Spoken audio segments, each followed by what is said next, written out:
Chapitre 2, exercice 11, tiré d'algèbre pour la gestion, mise à niveau. Alors, parmi les 26 élèves d'une classe, il y en a 14 qui aiment le français, 8 qui aiment les maths et le français, et 7 qui n'aiment ni le français ni les mathématiques. Combien d'élèves aiment les mathématiques? Alors, pour résoudre ce problème, on va faire un petit diagramme de Venn. Donc, d'abord, je vais faire l'ensemble de la classe, représenté peut-être ici avec une étiquette représentant les 26 élèves. J'indique ici 26 élèves. Et je vais séparer en deux groupes. Un groupe des gens qui aiment les maths. Ici, je vais mettre M, mathématiques. Et un autre groupe de personnes qui aiment le français. Je mets ici la lettre F.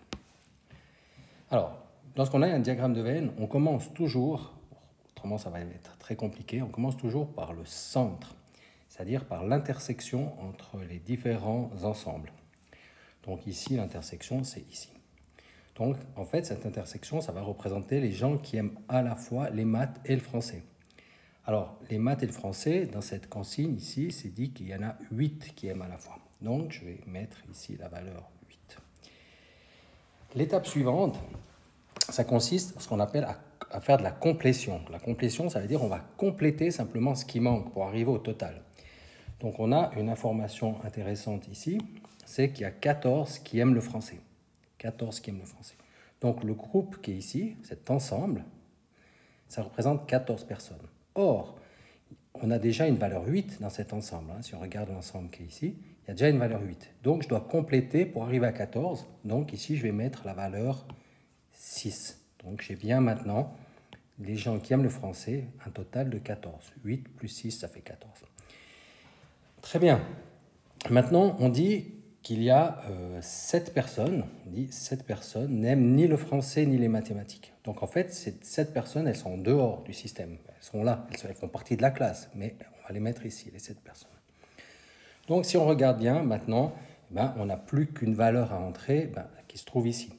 Et cette valeur, je vais l'obtenir par différence. Donc ici, un total de 26 élèves. Donc j'ai déjà 8 plus 6, ça fait 14. 14 et 7, 21. Donc forcément, je dois rajouter ici 5 élèves pour arriver au total.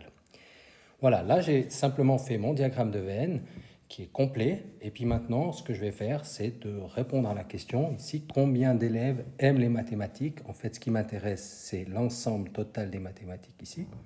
Et donc, j'ai 5 plus 8. 5 plus 8, donc 13 élèves. 5 plus 8 égale 13. Donc, il y a 13 élèves qui aiment les mathématiques.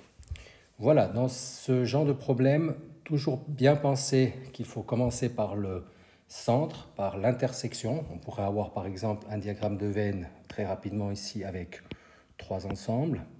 Je commencerai donc par l'intersection ici. Ensuite, je compléterai les ensembles qui se trouvent ici. Ensuite, je compléterai les ensembles qui se trouvent là. Et au final, la partie qui est ici, alors ça dépend dans l'ordre, mais disons c'est la stratégie à adopter pour ce genre de problème. Voilà, ce problème est maintenant terminé. À bientôt.